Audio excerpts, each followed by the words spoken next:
Chapter number 3 तीन चीजों के ऊपर है। मटेरियलिटी, रिस्क असेसमेंट और इंटरनल कंट्रोल्स के ऊपर। ये तीनों बहुत ही इंपॉर्टेंट चीजें हैं जो पूरे ऑडिट प्रोसेस को गवर्न करते हैं। जो भी चीज ज्यादा मटेरियल होती है वहां पे ऑडिट प्रोसेस ज्यादा, जहां पे रिस्क ज्यादा होती है वहां पे ऑडिट प्रोसेस ज्यादा, और जहां पे इंटरनल कंट्रोल सिस्टम्स वीक होते हैं वहां पे ऑडिट प्रोसीजर्स ज्यादा होते हैं। शुरुआत में एक सिंपल सा केस है जिसमें एक चार्टर्ड अकाउंटेंट पूछता है कि हर साल रिस्क असेसमेंट करना चाहिए क्या, और एंड कंक्लूजन यही निकल के आता है कि भाई रिस्क असेसमेंट एक बहुत इंपॉर्टेंट चीज है, इसको हर साल करना चाहिए। इससे ज्यादा इस केस में समझने के लिए कुछ भी नहीं। हम लोगों ने इस चैप्टर में सबसे पहले अलग अलग तरह के रिस्क देखे। इनिशियली जब भी आप किसी ऑडिट में जाते हो तो थोड़ी देर के लिए आप अज्यूम कर लीजिए इंटरनल कंट्रोल सिस्टम्स नहीं है, और फिर ये सोचिए because of the nature of industry, business and nature of item and nature of people कहां पे मटेरियल मिसस्टेटमेंट होने के चांसेस है। उन सभी एरियाज को आप मार्क करिए एज इनहेरेंट रिस्क। अब आपको ऐसा दिखेगा कि बहुत सारे आइटम्स में से 400 आइटम में से कुछ 40 जगह पे आपको इनहेरेंट रिस्क मिली है। जहां जहां इनहेरेंट रिस्क मिली है मैनेजमेंट को जाकर पूछिए कि इस रिस्क को कॉम्पनसेट करने के लिए कोई इंटरनल कंट्रोल सिस्टम है क्या। Chances that controls material misstatements को प्रिवेंट नहीं कर पाएंगे या फिर डिटेक्ट करके करेक्ट नहीं कर पाएंगे, उसको हम कंट्रोल रिस्क बोलते हैं। नाउ अगर कंट्रोल गलतियों को प्रिवेंट नहीं कर पाएंगे या फिर डिटेक्ट करके करेक्ट नहीं कर पाएंगे तो ये गलतियां फाइनेंशियल स्टेटमेंट तक पहुंच जाती है। तो अगर आप इनहेरेंट रिस्क और कंट्रोल रिस्क को कंबाइन करेंगे तो आपको मिलेगा risk of material misstatement. Chances that financial statements are having material misstatements which are presented to auditor before conducting the audit. ऐसे चांसेस कि फाइनेंशियल स्टेटमेंट के अंदर बड़ी बड़ी गलतियां पहुंच चुकी है, मौजूद है, और वो फाइनेंशियल स्टेटमेंट जिनका भी ऑडिट होना बाकी है जो ऑडिट के लिए प्रेजेंट किए गए, that is risk of material misstatement. Inherent risk, control risk RMM management के हाथ में है, वो उसको कम ज्यादा कर सकते हैं। As a auditor we can only identify and assess them. हमारे हाथ में क्या है? Detection risk. Chances that material misstatements are not identified by auditor, इसके चांसेस को हम डिटेक्शन रिस्क बोलते हैं। ऑडिटर पूरी मेहनत करता है, ज्यादा से ज्यादा ऑडिट प्रोसीजर्स को लगाता है ताकि इनहेरेंट रिस्क कंट्रोल में रहे। वो उसको इनवर्सली एडजस्ट करता है, जहां पे उसको दिखता है रिस्क ऑफ मटेरियल मिसस्टेटमेंट ज्यादा है वहां मेहनत करके डिटेक्शन रिस्क को कम कर देता है, एंड जहां पे लगता है कि रिस्क ऑफ मटेरियल मिसस्टेटमेंट कम है he can afford to relax. फिर अगर हम लोग रिस्क ऑफ मटेरियल मिसस्टेटमेंट और डिटेक्शन रिस्क को कंबाइन करेंगे तो ऑडिट रिस्क मिलता है। What is audit risk? Chances that final opinion on financial statement goes wrong. Auditor gives clean opinion when, वो क्लीन ओपिनियन देता है जब फाइनेंशियल स्टेटमेंट के अंदर मटेरियल मिसस्टेटमेंट्स मौजूद थे। So audit risk equal to RMM. Audit risk अपना opinion गलत होने के चांसेस डिपेंड करता है जिस चीज का ऑडिट कर रहे हैं वो कितना गंदा है और उस पर कितनी मेहनत की है। RMM into detection risk. तो audit risk equal to inherent risk into control risk into detection risk. Audit risk को हम लोग प्लानिंग स्टेज में तय कर लेते हैं, कितना सेंसिटिव क्लाइंट है उसके हिसाब से 1% और 3% और 5% और 10%। इनहेरेंट रिस्क, कंट्रोल रिस्क हम आइडेंटिफाई असेस कर लेते हैं। डिटेक्शन रिस्क हमको बैलेंसिंग फिगर मिल जाता है। जैसे इसमें डिटेक्शन रिस्क 5%, इसका मतलब अगर हम डिटेक्शन रिस्क को 5% के अंदर रखेंगे तो automatically audit risk with in acceptable limit रहेगा। आइए अब एक एक के शॉर्ट नोट पे आते हैं। सबसे पहले हम बात अगर करेंगे, सबसे पहले बात करेंगे इनहेरेंट रिस्क की। कुछ बेसिक पॉइंट्स है और कुछ एडिशनल पॉइंट्स है। बेसिक पॉइंट्स में डेफिनेशन है कि क्या चांसेस है फाइनेंशियल स्टेटमेंट आइटम्स उनके असर्शन में मटेरियल मिसस्टेटमेंट होने के, इंडिविजुअल इन एग्रीगेट, जब हम अजम्पशन लेते हैं कि इंटरनल कंट्रोल सिस्टम्स नहीं है। डेफिनेशन है बहुत सिंपल सी। दो लेवल पे हम इसको आइडेंटिफाई करते हैं, financial statement level, assertion level. Financial statement level मतलब ऐसी रिस्क है, ऐसे सर्कमस्टेंस है कि कहीं पर भी गलती हो सकती है। असर्शन मतलब हम जानते हैं एग्जैक्टली इस फाइनेंशियल आइटम के इस पॉइंट में गलती हो सकती है। उसका एग्जांपल दिया हुआ है कि जैसे बिजनेस रिस्क है। बिजनेस रिस्क में क्या होता है, बहुत बार ऐसा होता है कि किसी एसेट का लॉस हो सकता है, लायबिलिटी बढ़ सकती है। तो बिजनेस रिस्क की वजह से इनहेरेंट रिस्क हो जाती है एसेट्स के ओवर वैल्यू होने की या फिर लायबिलिटीज के अंडर वैल्यूड होने की। ये बेसिक पॉइंट्स है। डेफिनेशन क्या है, दो लेवल से उसका एग्जांपल। कुछ एडिशनल बातें, बहुत सारे फैक्टर्स से इनहेरेंट रिस्क आती है, इन्फ्लुएंस होती है। आप कौन से इंडस्ट्री में हो, वहां से चैलेंजेस आते हैं, वहां से रिस्क आ सकती है। आपको कौन सा लॉ लगता है, लॉ के नॉन कंप्लायंस के चांस है, वहां से रिस्क आती है। कंपनी का बिजनेस क्या है, वहां पे अलग अलग चैलेंजेस है, वहां से रिस्क आ सकती है। तो अलग अलग जगह से रिस्क आ सकती है, अलग अलग जगह से रिस्क आ सकती है। कॉम्प्लेक्सिटीज हो सकते हैं, प्रेशर हो सकता है मैनेजमेंट के ऊपर, मैनिपुलेशन का, एस्टिमेट्स के चांसेस हो सकते हैं। इन सब चीजों से रिस्क आती है, डिफर करती है। हर इनहेरेंट रिस्क एक जैसी नहीं होती। कुछ ट्रांजैक्शन बैलेंसेस डिस्क्लोजर की ज्यादा होती है, किसी की कम होती है, किसी की कम, किसी की ज्यादा। और ऑडिटर का जनरली बहुत हाई वैल्यू आइटम्स है, बहुत ज्यादा एसेट्स कहीं पे रखे हुए हैं, बहुत ज्यादा कॉम्प्लेक्सिटी कहीं पे नजर आ रही है, चेंजेस कहीं पे बहुत ज्यादा हुए हैं, गोइंग कंसर्न पे प्रेशर है, ये एरियाज में उसको इनहेरेंट रिस्क जनरली देखने को मिलती है। तो कुछ बेसिक पॉइंट्स और कुछ एडिशनल पॉइंट्स है। कंट्रोल रिस्क की डेफिनेशन बहुत सिंपल सी कि भाई चांसेस कि हम प्रिवेंट नहीं कर पाएंगे, इंटरनल कंट्रोल प्रिवेंट नहीं कर पाएंगे, करेक्ट नहीं कर पाएंगे मटेरियल मिसस्टेटमेंट्स को, उसको हम कंट्रोल रिस्क बोलते हैं। दैट इज कंट्रोल रिस्क, पहला पॉइंट है। और दूसरा पॉइंट सिंपल सा कि ये पूरी मैनेजमेंट की जिम्मेदारी है। पहला पॉइंट डेफिनेशन है, फिर इंटरनल कंट्रोल सिस्टम्स को अच्छे से डिजाइन करना, उसको इंप्लीमेंट करना, मेंटेन करना मैनेजमेंट की जिम्मेदारी है। ऑडिटर की जिम्मेदारी है इंटरनल कंट्रोल सिस्टम्स को प्राइमा फेसी समझना कि कितने अच्छे हैं, उसके बेस पे कंट्रोल रिस्क निकालना, उसके बेस में रिस्क ऑफ मटेरियल मिसस्टेटमेंट निकालना, ये उसका ये ऑडिटर की जिम्मेदारी है। फिर कंट्रोल रिस्क के बारे में हमने देखा, 1A पॉइंट था। उसके साथ और एक है कि 2 लेवल कंट्रोल होते हैं, एंटिटी लेवल और एक्टिविटी लेवल कंट्रोल। ऐसे कंट्रोल जो पूरे ऑर्गेनाइजेशन के लिए बने, जैसे एचआर के कंट्रोल, किसी एक डिपार्टमेंट के लिए नहीं, पूरे ऑर्गेनाइजेशन के लिए एचआर के कंट्रोल्स, इंफॉर्मेशन टेक्नोलॉजी के कंट्रोल्स, ठीक है, एक डिपार्टमेंट के लिए नहीं है, पूरे ऑर्गेनाइजेशन के लिए लीगल कंट्रोल्स, वो एंटिटी लेवल कंट्रोल होते हैं। लेकिन एक जो पर्टिकुलर प्रोसेस के लिए, परचेस के लिए बने हैं, प्रोडक्शन के लिए बने हैं, सेल के लिए बने हैं, तो उसको हम लोग एक्टिविटी लेवल या प्रोसेस लेवल कंट्रोल्स बोलते हैं। Let's once again control risk का मतलब समझा, 2 लेवल पे कंट्रोल्स होते हैं। फिर हमने जिम्मेदारी समझी, मैनेजमेंट की जिम्मेदारी, ऑडिटर की जिम्मेदारी। कुछ भी कर लो, आप कंट्रोल रिस्क को एलिमिनेट नहीं कर सकते, you can not eliminate it, उसको जीरो नहीं कर सकते आप बिकॉज ऑफ इनहेरेंट लिमिटेशंस।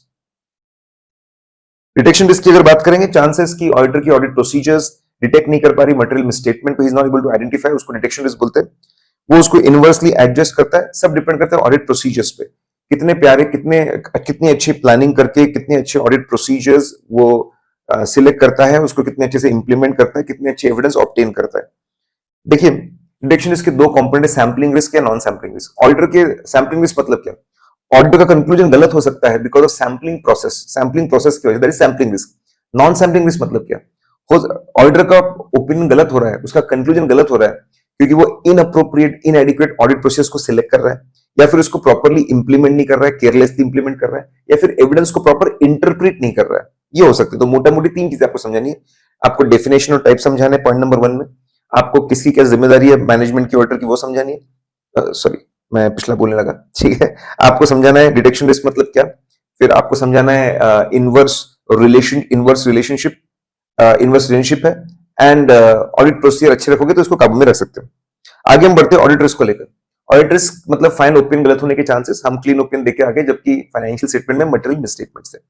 अगर हम कंपोनेंट्स की बात करते हैं, audit risk is equal to RMM into DR, मतलब audit is equal to IR into CR into DR. Risk of material misstatement 2 चीजों से बनता है, इनहेरेंट रिस्क, कंट्रोल रिस्क, ठीक है। चलिए नेक्स्ट हमने देखा असर्शन।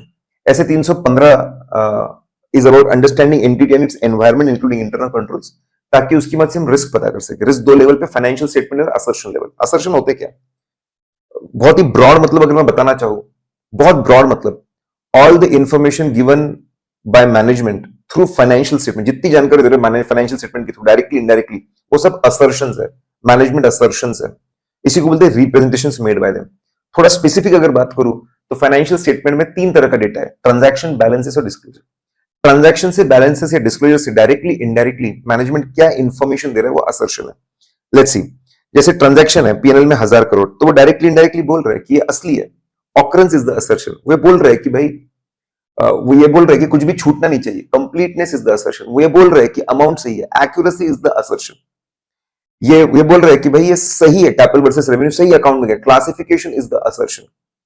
ये वो बोल रहे हैं कि भाई इस साल का अगले साल नहीं आना चाहिए, अगले साल का इस साल नहीं आना चाहिए, cut off is the assertion. So these are the assertions. अगर फिर हम लोग बात करते हैं,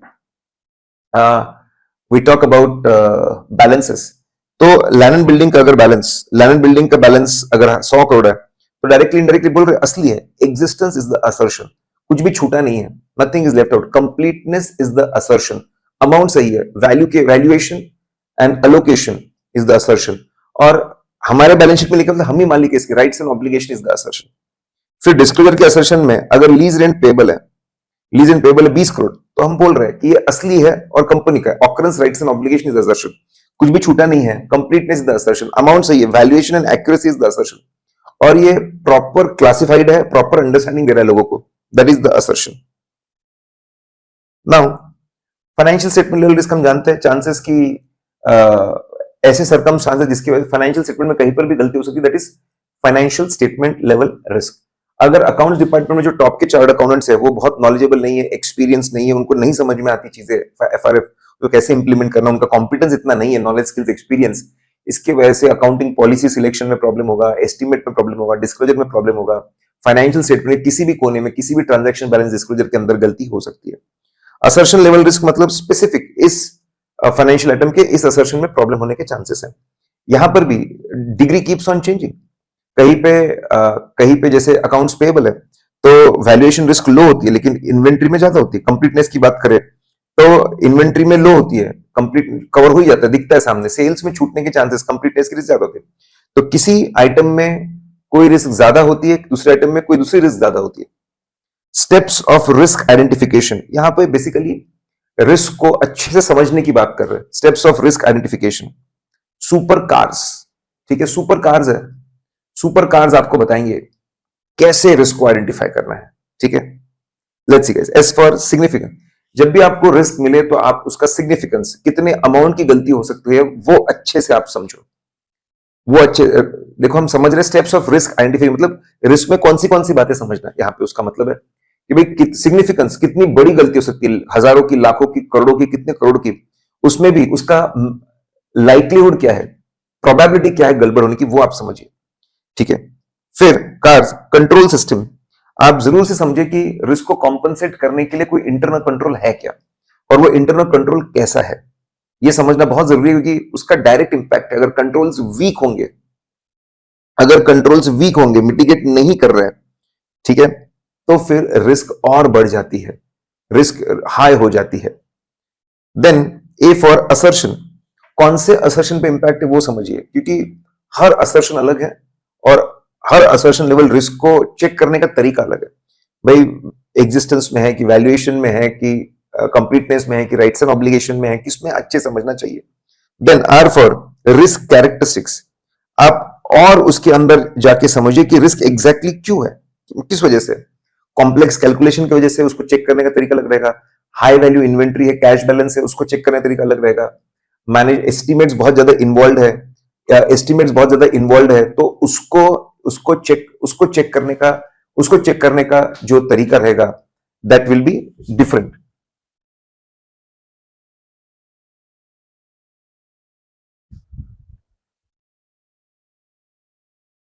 देन सिग्निफिकेंट रिस्क, आप ये भी देखिए कि कौन सी रिस्क आपके मैग्नीट्यूड में और अमाउंट में अगर बहुत ज्यादा हो जाए तो उसको नाम देना पड़ेगा सिग्निफिकेंट रिस्क। सिग्निफिकेंट रिस्क जब भी कोई चीज डिक्लेयर होती है तो उसके लिए स्पेशल ऑडिट प्रोसीजर्स हमको तय करनी पड़ती है। Then next is indicators of possible misstatement, कौन से इंडिकेटर्स है कंप्लीटनेस में। देखिए दो चीजें होती है, सोर्स डॉक्यूमेंट होते हैं, ट्रांजैक्शंस होते हैं। तो कौन सी चीजें इंडिकेटर कंप्लीटनेस में प्रॉब्लम हो सकता है, अगर ट्रांजैक्शन के सोर्स डॉक्यूमेंट ही नहीं बन रहा, मतलब कंप्लीट, कुछ चीजें छूट जाएगी, कंप्लीटनेस में प्रॉब्लम है। ट्रांजैक्शन रिजेक्ट हो रहा है, रिवर्स हो रहा है, उसके भी डॉक्यूमेंट नहीं बन रहे, जैसे सेल्स रिटर्न, परचेस रिटर्न, तो फिर छूटने के चांसेस है। डॉक्यूमेंट बन रहा है लेकिन कैप्चर नहीं हो रहा, रिकॉर्ड नहीं हो रहा, तो फिर चीजें छूटने के चांसेस है। आप फिर उसके बाद आपको ऐसे ट्रांजैक्शंस मिल रहे, ट्रांजैक्शन हुए हैं लेकिन रिकॉर्ड नहीं है, कुछ भी नहीं है, उसका रिकॉर्ड भी नहीं है, अकाउंटिंग नहीं है, कुछ भी नहीं है, ये सब इंडिकेटर्स है कि कंप्लीटनेस में प्रॉब्लम है। या तो सोर्स डॉक्यूमेंट में दिक्कतें हो सकती है, तो ट्रांजैक्शन में आपको दिक्कतें दिख सकती है ऑडिट करते हो। एग्जिस्टेंस की अगर मैं बात करूं, ठीक है, फिर से आपको ऐसा दिखा कि सोर्स डॉक्यूमेंट बना ही नहीं है, एग्जिस्टेंस ऑकरेंस में आपको दिख रहा है कि भाई सोर्स डॉक्यूमेंट सोर्स डॉक्यूमेंट बना नहीं हो, कंप्लीटनेस के लिए जाता है। एग्जिस्टेंस के लिए मैं अगर आपको बोलूं कि आपको ऐसा दिख रहा है कि नकली सोर्स डॉक्यूमेंट बना है, ठीक है, जो ट्रांजैक्शन लिखे सोर्स, ऐसा कुछ हुआ ही नहीं है, नकली बना हुआ है। या फिर आपको दिख रहा है जो बना है उसके असली ट्रांजैक्शन था, बिना ट्रांजैक्शन के सोर्स डॉक्यूमेंट बनना, मतलब एग्जिस्टेंस में, ऑकरेंस में प्रॉब्लम है। ओवरस्टेट किया हुआ अमाउंट, ट्रांजैक्शन से लेकिन ओवरस्टेट किया है वापस, मतलब कुछ चीजें उसमें गड़बड़ है। एक ही ट्रांजैक्शन के दो बार डॉक्यूमेंट बन रहे हैं, फिर चीजें नकली है। दो दो बार रिकॉर्ड हो रहा है, फिर चीजें नकली है। ठीक है, आपको दिख रही है एंट्रीज लेजर्स में, लेकिन सपोर्टिंग डॉक्यूमेंट नहीं दिख रहे, फिर चीजें नकली है। या तो सोर्स डॉक्यूमेंट देखकर या ये देखकर समझ में आता है कि चीजें नकली है। फिर रिकॉर्डिंग सोर्स डॉक्यूमेंट को बराबर, उसकी अमाउंट क्वांटिटी को बराबर रिकॉर्ड नहीं करते, या फिर उसको बराबर पोस्ट प्रोसेस नहीं करते, या फिर उसके प्रॉपर एडजस्टमेंट नहीं देते लेजर में। ये रिकॉर्डिंग के प्रॉब्लम्स है। कट ऑफ आपको दिख रहा है, एक साल के ट्रांजैक्शन अगले साल में जा रहे हैं, सो ऑन। अगर आपको ये नजर आ रहा है, ठीक है, then again that is that there are indicators की कट ऑफ में प्रॉब्लम है। रिस्क बेस्ड ऑडिट अप्रोच की अगर बात करें तो सबसे पहले हम पॉइंट्स को बांट सकते हैं। पहले वो रिस्क बेस्ड ऑडिट को समझा रहे, फिर उसके यूसेज को बता रहे। अगर मैं बात करूं रिस्क बेस्ड ऑडिट अप्रोच मतलब क्या। इसका मतलब जहां पे रिस्क है, जहां पे गलती होने के चांसेस ज्यादा है, वहां पे चेकिंग ज्यादा करनी है, बाकी जगह कम करनी है। इसी का मतलब है सिलेक्टिव प्रोसीजर्स लगानी है। सब जगह एक जैसे प्रोसीजर्स नहीं लगाएंगे। जो रिस्की एरियाज है वहां पे मेजर ऑडिट प्रोसीजर्स होंगी, बाकी जगह पे बहुत कम ऑडिट प्रोसीजर्स होंगी। ये बहुत अच्छा अप्रोच है। इसमें एक ही टारगेट होता है कि जो ऑडिट रिस्क है वो विद इन एक्सेप्टेबल लिमिट हो। इस तरह की चेकिंग हो कि अल्टीमेट रिस्क एक्सेप्टेबल लेवल में होनी चाहिए। तो अप्रोच को समझाइए, सिलेक्टिव प्रोसीजर को समझाइए, फिर आप बताइए एक्सेप्टेबल लेवल पे लाना पड़ता है। यूसेज में बहुत सारे ऑडिट्स, फाइनेंशियल स्टेटमेंट्स के ऑडिट, इंटरनल फाइनेंशियल कंट्रोल और फाइनेंशियल रिपोर्टिंग इसके ऑडिट, ट्रांजैक्शंस के ऑडिट, बहुत सारे ऑडिट्स में आप इसको यूज कर सकते हैं। जो परफॉर्मेंस ऑडिट्स होते हैं, जो पीएसयूज में होते हैं, वहां पर भी रिस्क बेस्ड ऑडिट का अप्रोच फॉलो किया जाता है। फिर अगर हम लोग बात करते हैं ऑडिट रिस्क के एनालिसिस की, तो सबसे पहला पॉइंट ऑडिटर की ड्यूटी। ऑडिटर की ड्यूटी तो बहुत ही सिंपल, स्ट्रेट फॉरवर्ड है। whether financial statements are free from material misstatement, ये उनकी ड्यूटी है। This is auditors duty. फिर ये ऑडिटर की ड्यूटी है। नेक्स्ट है अब ऑडिटर की ड्यूटी है। अब ऑडिट रिस्क मतलब क्या है। जब भी हम ओपन पे फुल प्रूफ नहीं होता है, chances that open goes wrong, वो ऑडिट रिस्क होता है। चांसेस कि हम लोग क्लीन ओपन देकर आ जाए जहां पे फाइनेंशियल स्टेटमेंट के अंदर मटेरियल मिसस्टेटमेंट्स थे। हमारा ऑब्जेक्टिव हमको पता है, बट ऑब्जेक्टिव हम पूरे गारंटी से रीजनेबल एश्योरेंस, हमेशा ऑडिट रिस्क इन्वॉल्व होती है। क्यों इन्वॉल्व होती है, उसके दो कॉजेस है। एक तो एरर्स, जाने अनजाने में ओमिशन कमीशन के एरर्स हो सकते हैं, फ्रॉड हो सकते हैं, जानबूझ के लोग चीजें ओमिट कर सकते हैं, छुपा सकते हैं, या फिर झूठ बोल के मिसलीड कर सकते हैं।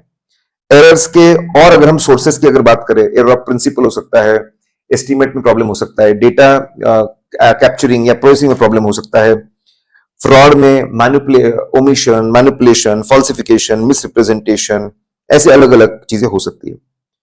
फिर हम लोग बात करते हैं general steps in conducting risk based audit. तो बहुत ही रिस्क बेस्ड ऑडिट को कंडक्ट करने के जो 3 स्टेप्स है, फेजेस है, बिल्कुल वैसे ही है जैसे एक नॉर्मल ऑडिट में होता है।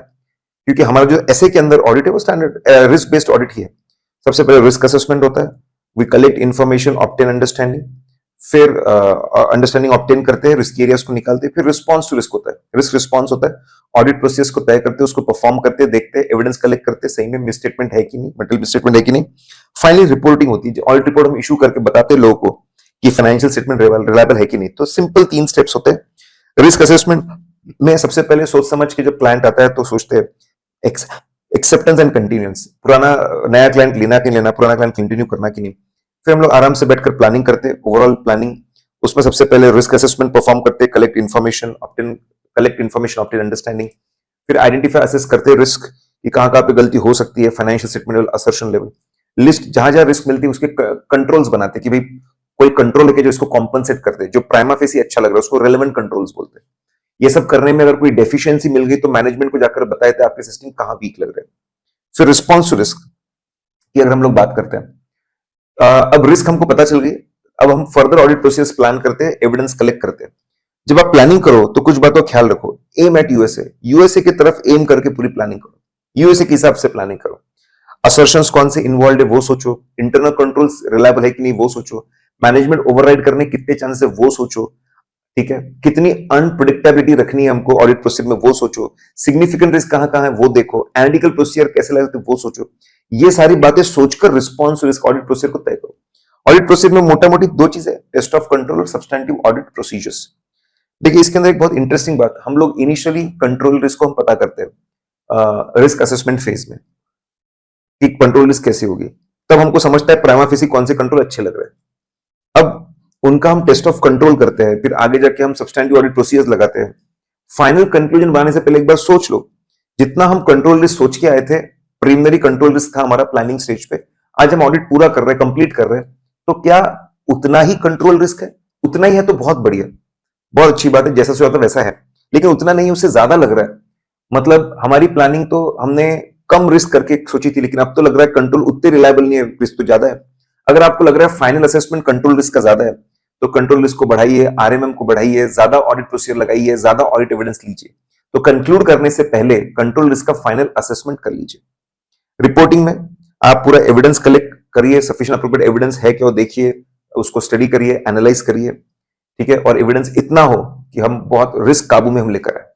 फिर उसके बाद में रिस्क इवैल्यूएशन, आप एक बार कंक्लूड करने से पहले जरूर देखिए कि भाई रिस्क जितनी सोची उतनी है ना, रिस्क चेंज तो नहीं करना।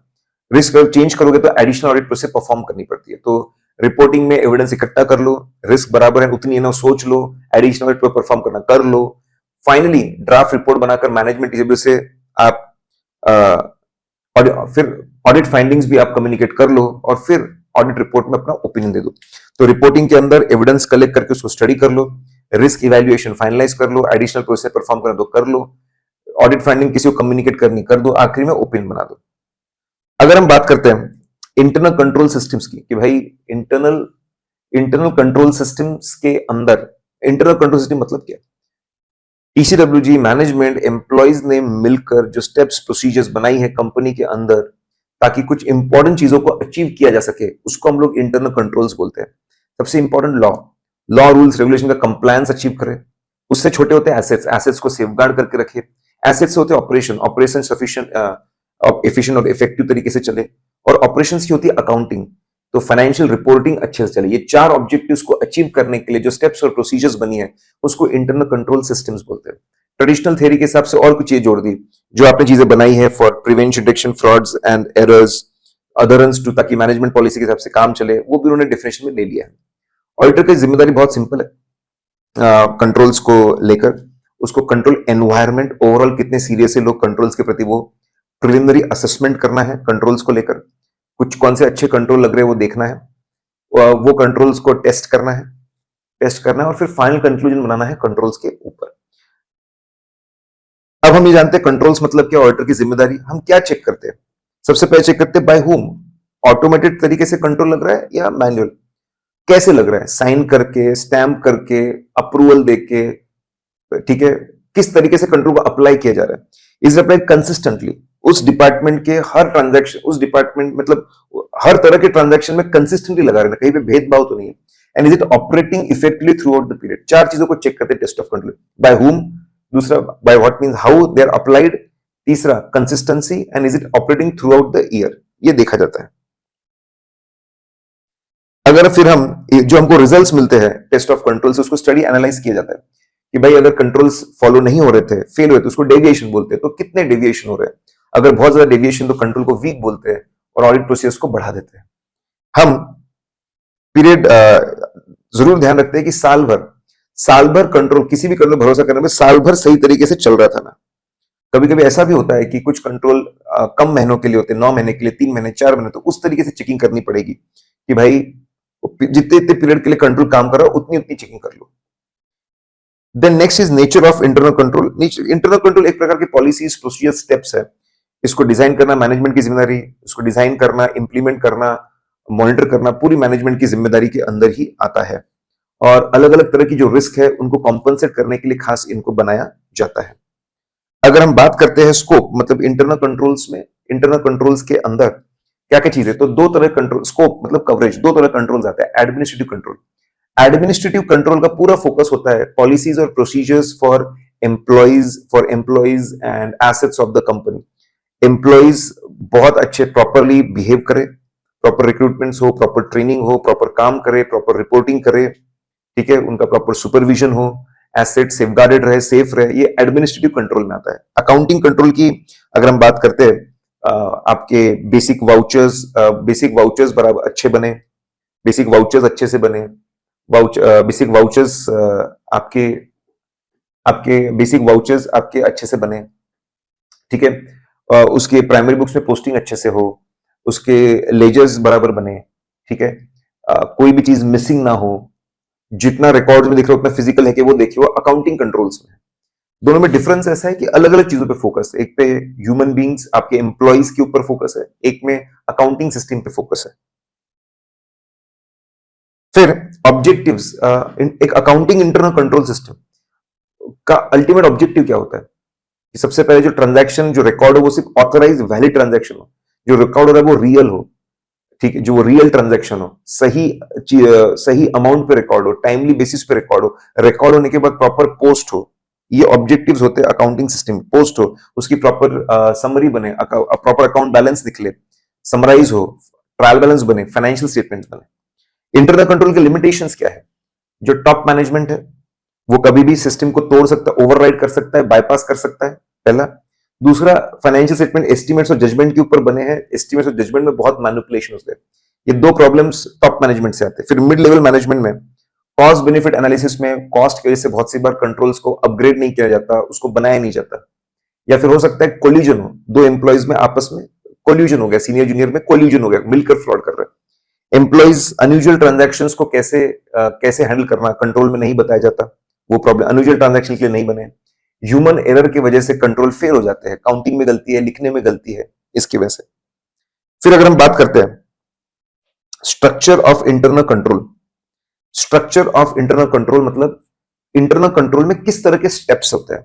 सेग्रीगेशन ऑफ ड्यूटी होता है, यहां पे एक बंदे को पूरी जिम्मेदारी नहीं होती, पूरे प्रोसेस को टास्क में बांट करके एक एक टास्क एक एक बंदे को देते हैं। Multiple people are involve in a particular process. Authorisation एक बंदे के हाथ में, एग्जीक्यूशन दूसरे के हाथ में, रिकॉर्डिंग तीसरे के हाथ में और एसेट को संभालना चौथे के हाथ में। इससे एफिशिएंसी भी इंप्रूव होती है, एक जैसा काम बार बार कर रहे, एफिशिएंसी इंप्रूव होती है। आप पीरियडिकली रोटेशन कर सकते हो, जिम्मेदारियां रोटेट करते रहिए ताकि सबको सबकी ट्रेनिंग भी मिलती रहे, सभी तरह काम की, सब एक में काम चेक भी करें। ऑथराइजेशन तो पहला जो होता है कंट्रोल, सेग्रीगेशन करना। ऑथराइजेशन, नॉलेजेबल जिम्मेदार लोगों को अथॉरिटी दो, रेगुलर अथॉरिटी दो, रिव्यू करो बराबर अथॉरिटी को यूज कर रहे हैं ना, बराबर यूज कर रहे हैं, ट्रांजैक्शन अप्रूव हो रहे ना। रिकॉर्ड, रिकॉर्ड के अंदर भाई ट्रांजैक्शन के डिटेल सब कुछ आने चाहिए, किसने अप्रूव किया, किसने एग्जीक्यूट किया वो दिखना चाहिए। ट्रांजैक्शन रिकॉर्ड होना चाहिए, जो भी हुआ एग्जीक्यूट सही क्लासीफाई होना चाहिए, एज पर अकाउंटिंग स्टैंडर्ड्स होना चाहिए, दिखना चाहिए। जो भी जिम्मेदार है, जो भी जिसकी भी जिम्मेदारी एसेट्स को संभालना, बराबर उसके प्रॉपर बैलेंसेस निकलने चाहिए ताकि भाई देख सके कि भाई तेरे बैलेंस रिकॉर्ड से मैच होते कि नहीं। एसेट की डिटेल्स होनी चाहिए ताकि फिजिकल वेरिफिकेशन बहुत अच्छे से रहे और पूरे रिकॉर्ड्स प्रोटेक्ट होने चाहिए। तो रिकॉर्ड्स कैसे होने चाहिए वो दिया हुआ है। एसेट्स के लेकर, एसेट्स के परचेस से लेकर सेल तक के सबके लिए ऑथराइजेशन लगनी चाहिए, फिजिकल कस्टडी सही होनी चाहिए, एक्सेस लिमिटेड लोगों को देना चाहिए। फिजिकल वेरिफिकेशन रेगुलरली करते रहिए, सेंसिटिव एरिया में ज्यादा फ्रीक्वेंटली करिए। अगर हम लोग बात करते हैं, अगर हम बात करते हैं इंडिपेंडेंट चेक्स की, ठीक है, इंडिपेंडेंट चेक्स, ये भी एक इसमें रेगुलर बेसिस पे ये सब टाइप्स है इंटरनल कंट्रोल के, ये सब तरीके हैं इंटरनल कंट्रोल्स को इंप्लीमेंट करने के। फिर वो सेग्रीगेशन की बात हो या ऑथराइजेशन की बात हो या रिकॉर्ड कीपिंग की बात हो, एसेट्स को लेकर की बात हो, इंडिपेंडेंट चेक भी इंडिपेंडेंटली जो लोग कंट्रोल इंप्लीमेंट करने में इन्वॉल्व नहीं है उनको कंपनी के अंदर के या बाहर के लोगों को बुलवाना, उनको बोला स्टडी करो, देखो कि कंट्रोल्स बराबर चल रहे कि नहीं चल रहे। अगर हम बात करते कंपोनेंट्स ऑफ इंटरनल कंट्रोल की, सबसे इंपॉर्टेंट कंपोनेंट है कि हम मैनेजमेंट कितना सीरियस इंटरनल कंट्रोल करता है, दैट इज कंट्रोल एनवायरनमेंट। फिर उनका इंटरनल एंटिटी का अपना रिस्क असेसमेंट प्रोसेस कितना स्ट्रांग है। फिर नेक्स्ट, रिस्क जहां जहां पे असेस किया वहां पे कॉम्पनसेट करने के लिए कंट्रोल एक्टिविटीज क्या है। नेक्स्ट, ये लोग अपने कंट्रोल्स को कैसे मॉनिटर कर रहे हैं कि whether controls are operating effectively. और फाइनली, कंपनी के अंदर की इंफॉर्मेशन के लिए are they having good information system and information technology. अच्छा इंफॉर्मेशन सिस्टम है क्या इनके पास to get complete accurate data about their company. Control environment मतलब क्या एटीट्यूड है, क्या एबिलिटी है, अवेयरनेस है, एक्शन है टीसीडब्ल्यूजी का मैनेजमेंट का टुवर्ड्स इंटरनल कंट्रोल। एक अच्छे कंट्रोल एनवायरनमेंट के लिए अच्छा TCWG knowledgeable, skillful, independent, experienced होना चाहिए, कोड ऑफ कंडक्ट के हिसाब से चलने वाला होना चाहिए, इसने इम्पॉर्टेंट फंक्शंस जैसे विसल ब्लोअर मैकेनिज्म, जिससे गलतियां बाहर निकल कर आती है, ये इसके लिए अच्छी पॉलिसीज बनानी चाहिए। फिर उसके नीचे अच्छा मैनेजमेंट होना चाहिए जो कैलकुलेटेड रिस्क लेकर चलता हो, फाइनेंशियल रिपोर्टिंग अकाउंटिंग को इंपॉर्टेंस देता हो, अकाउंटिंग प्रिंसिपल्स में छेड़छाड़ नहीं करता हो, अकाउंटिंग प्रिंसिपल एस्टिमेट्स जो प्रॉपर फाइनेंशियल रिपोर्टिंग फ्रेमवर्क के हिसाब से होना चाहिए वैसा होना, अच्छा टीसीडब्ल्यूजी उसके नीचे, अच्छा मैनेजमेंट उसके नीचे, अच्छा ह्यूमन रिसोर्स, रेगुलर रिक्रूटमेंट्स होने चाहिए, ट्रेनिंग्स होनी चाहिए, इवैल्यूएशंस होने चाहिए, प्रमोशंस होने चाहिए, कंट्रोल्स का इंपॉर्टेंस बताना चाहिए। ह्यूमन रिसोर्स, सबका जो कॉम्पिटेंस है, नॉलेज, स्किल्स, उसके हिसाब से उसको काम मिलना चाहिए। सबको एक काम मिलने के बाद में उसको एग्जीक्यूट करने की रिस्पॉन्सिबिलिटी और अथॉरिटी भी मिलनी चाहिए। ऑर्गेनाइजेशन स्ट्रक्चर ऐसा हो जहाँ पता हो क्लियरली किसको रिपोर्ट करना है, और प्रॉपर डिपार्टमेंट्स हो, डिपार्टमेंट के अंदर हायरार्की होनी चाहिए। फाइनली रेगुलर बेसिस पे कम्युनिकेट करना चाहिए इंटीग्रिटी, एथिकल वैल्यूज के बारे में, ताकि लोग एथिकल रहे, गलत काम ना करें, उनको एजुकेट करते रहे। तो अच्छे एलिमेंट्स ऑफ कंट्रोल एनवायरनमेंट में अच्छा टीसीडब्ल्यूजी, अच्छा मैनेजमेंट, अच्छा आपके एम्प्लॉयज, अच्छे एम्प्लॉयज, उनको कॉम्पिटेंस के हिसाब से काम देना, उनको अथॉरिटी रिस्पॉन्सिबिलिटी देना, स्ट्रक्चर में रिपोर्टिंग बताना, और रेगुलरली एथिक्स के बारे में कम्युनिकेट करना।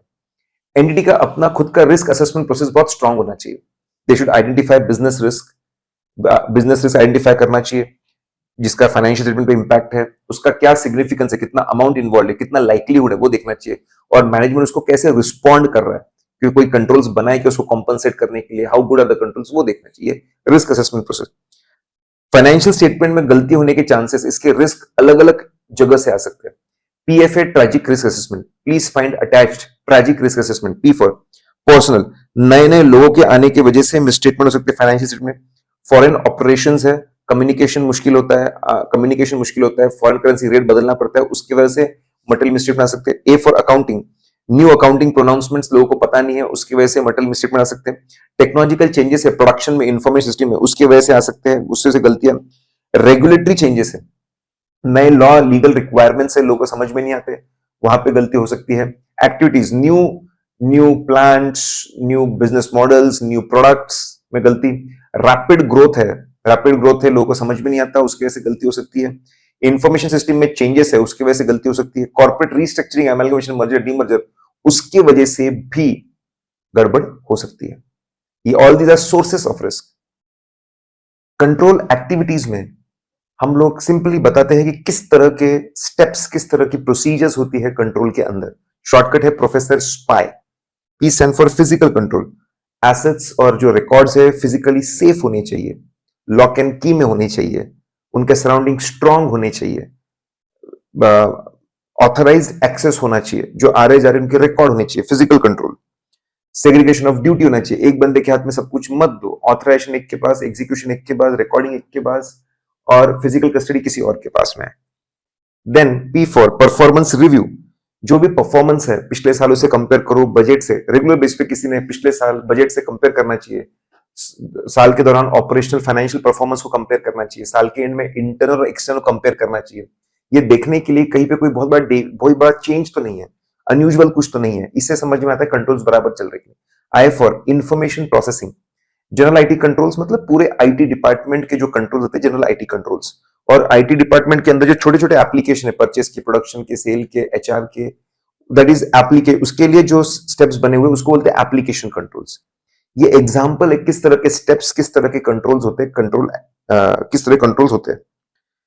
देन इंफॉर्मेशन सिस्टम कंट्रोल्स, बहुत अच्छी बात है, लेकिन आपको पता होना चाहिए कि आपकी कंपनी में क्या चल रहा है, उसकी पूरी इंफॉर्मेशन होनी चाहिए।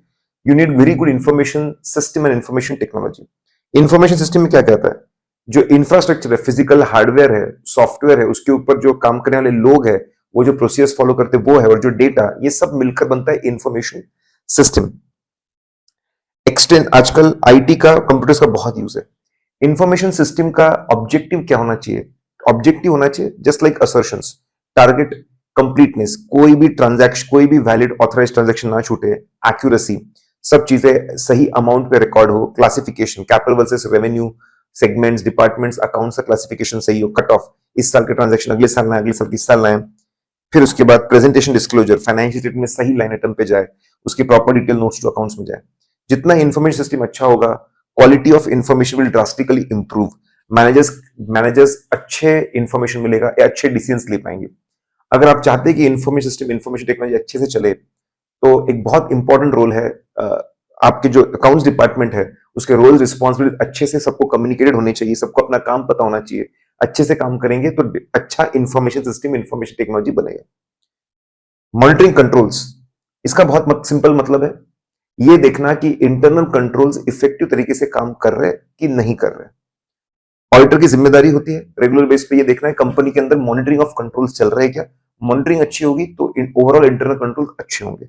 मॉनिटर करने का वेज क्या होता है, एक तो ऑनगोइंग एक्टिविटी, एग्जिस्टिंग बहुत से रिपोर्ट जनरेट होती है weekly, quarterly, weekly, fortnightly, monthly, quarterly, उसको स्टडी कर लो।